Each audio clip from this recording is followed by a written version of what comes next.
श्री गुरु लीलामृत कथासार अध्याय 4.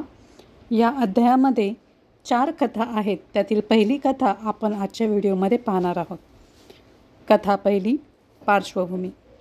भक्तजन हो, दत्ताचे पूर्णावतार म्हणून ज्या अलौकिक विभूतींची प्रसिद्धी आहे त्यात श्रीपाद श्रीवल्लभ यांना दत्ताचा प्रथम अवतार असे समजले जाते.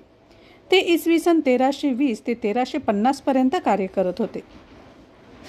गुरुचरित्रातील अध्याय 5 ते 10 यात त्यांची संक्षेपाने माहिती देण्यात आलेली आहे. आश्विन वद्य 12 सन 1350 या दिवशी ते गंगेमध्ये अदृश्य झाले. त्यानंतर दत्ताचा दुसरा अवतार म्हणून श्री नृसिंह सरस्वतींचे नाव घेतले जाते. त्यांचा जन्म वऱ्हाड प्रांतातील कारंजा गावी पौष शुद्ध द्वितीयेस झाला. आपले जीवनकार्य पूर्ण होताच ते बहुधान्य नामक संवत्सरात गाणगापुरातून श्रीशैल्य पर्वतावर जाण्यास निघाले आणि तेथे असणाऱ्या कर्दळी वनात गुप्त झाले. तो दिवस होता माघवद्य प्रतिपदा. गुरुचरित्रकारांनी येथपर्यंतचे त्यांचे चरित्र विस्ताराने सांगितले आहे. कर्दळी वनात श्री नृसिंह सरस्वती किती काळ होते हे समजण्यास काहीच साधन नाही, पण ते फार काळ तेथे राहिले नसावेत. श्रीशैल्यावरून तेथून संचार करीत ते गंगाच्या उत्तरेस असलेल्या एका घनदाट अरण्यात आले आणि त्या स्थानाचे पावित्र्य जाणून तेथेच समाधी लावून बसले. अशी 300 वर्षे लोटली. या कालावधीत मुंग्यांनी त्यांच्या देहाभोवती एक प्रचंड वारुळ तयार केले होते. पुढे त्यांच्या प्रकट होण्याची मंगल वेळ आली तेव्हा एका लाकूड तोळा त्या वारुळापाशी आला. त्यावेळी त्याने लाकडे तोडण्यासाठी म्हणून जो कुऱ्हाडीचा घाव घातला तो वारुळावर बसून समाधी स्थितीत विराजमान झालेल्या नृसिंह सरस्वतींच्या मांडीवर बसला. त्या घावाने जखम झाली पण रक्त आले नाही. पण त्याने आपले काम चोख बजावले, कारण त्या योगे नृसिंह सरस्वतींची प्रदीर्घ समाधी उतरली आणि ते वारुळाबाहेर आले. तो प्रकार पाहून लाकूड तोड्या भयभीत होऊन त्यांची क्षमा मागू लागला. तेव्हा करुणासागर श्री नृसिंह सरस्वतींनी त्याला क्षमा करून त्याचा इहपरत्र उद्धारही केला. अशा प्रकारे त्या वारुळातून जे नाट्यमयरित्या बाहेर आले ते नृसिंह सरस्वती म्हणजेच आपले चरित्रनायक श्री स्वामी समर्थ महाराज होय. दत्ताचेच अवतार असलेले श्री नृसिंह सरस्वती हे कर्दळी वनात गुप्त झाले हे सर्वश्रुत आहे. स्वामींच्या चरित्रामध्ये एका पारशी गृहस्थाच्या प्रश्नाला उत्तर देताना आम्ही कर्दळी वनातून निघालो असे सांगितल्याचा उल्लेख आहे. नंतरच्या आपल्या भ्रमण यात्रेविषयी सांगताना त्यांनी कसा कसा प्रवास केला तेही सांगितले आहे. वेगवेगळ्या ठिकाणी ते वेगवेगळ्या नावांनी ओळखले जात असत. दक्षिणेकडे ते श्री स्वामी समर्थ या नावाने प्रख्यात झाले. श्री गुरु लीलामृत ग्रंथामध्ये बऱ्याच ठिकाणी विशेषतः अध्याय 4 ते 14 यामध्ये श्री स्वामींचा नृसिंहमुनी नृसिंह सरस्वती असा उल्लेख केलेला आहे. आता आपण श्री स्वामी समर्थ महाराजांच्या लीला पाहणार आहोत. या लीलेमध्ये आपण स्वामी महाराजांनी एका चिनी दाम्पत्यास कसा धडा शिकवला ते पाहणार आहोत.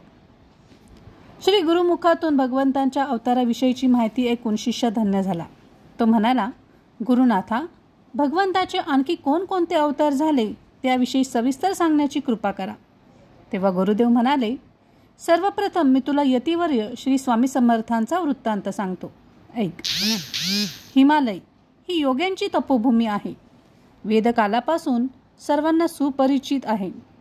असंख्य ऋषीमुनी आणि साधक तेथे राहून व्रताचरण, अनुष्ठान आणि साधना करतात. हा प्रदेश दिव्य वनौषधींनी युक्त आहे.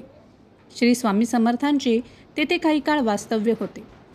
एके दिवशी एक चिनी जोडपे वनौषधींचा शोध घेत त्या प्रदेशातून हिंडत असताना एके ठिकाणी त्यांना एक भगव्या वेशातील साधू दिसला. ते श्री स्वामी समर्थ महाराज होते. स्वामींना पाहून त्या जोडप्याला ते कोणी भूत, राक्षस वा जादूटोणा करणारा मांत्रिक असावा असे वाटले. समर्थांना पाहून ते कुत्सितपणे हसले व त्यांची निंदा करून पुढे निघून गेले. पुढे गेल्यावर त्यांच्या मनात कामवासना निर्माण झाली आणि ती उभयता एका झाडामागे जाऊन प्रणय चेष्टा करू लागली. पण तेवढ्यात एक नवल घडले. त्या पुरुषाचे स्त्रीमध्ये आणि स्त्रीचे पुरुषात रूपांतर झाले.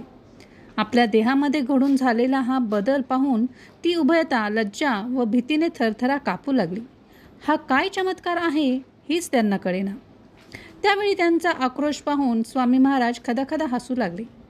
तेथून जवळच असलेल्या एका गुहेतील काही तपस्यांनी तो प्रकार प्रत्यक्ष पाहिला होता आणि ही सर्व त्या यतीचीच करणी आहे हे ओळखले होते.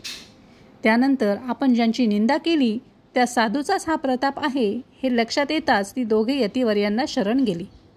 त्यांची क्षमा मागितली आणि त्यांना या दुःखद संकटातून सोडविण्याची काकुळतीने विनंती केली. तेव्हा त्यांची दया येऊन श्री स्वामींनी त्यांच्या कामादी विकारांपासून मनुष्याला कशा प्रकारे क्लेश भोगायला लागतात हे सांगून संयमाने विवेकाने वागण्यास सांगितले आणि त्यांची शरीरे पूर्वव्रत केली. त्या चमत्काराने भारावलेल्या त्या चिनी दाम्पत्याने श्री स्वामींना वंदन केले आणि ते आपल्या देशात निघून गेले. या ठिकाणी 4थ्या अध्यायातील पहिली आणि दुसरी कथा समाप्त झाली. श्री स्वामी समर्थ. अवधूत चिंतन श्री गुरुदेव दत्त.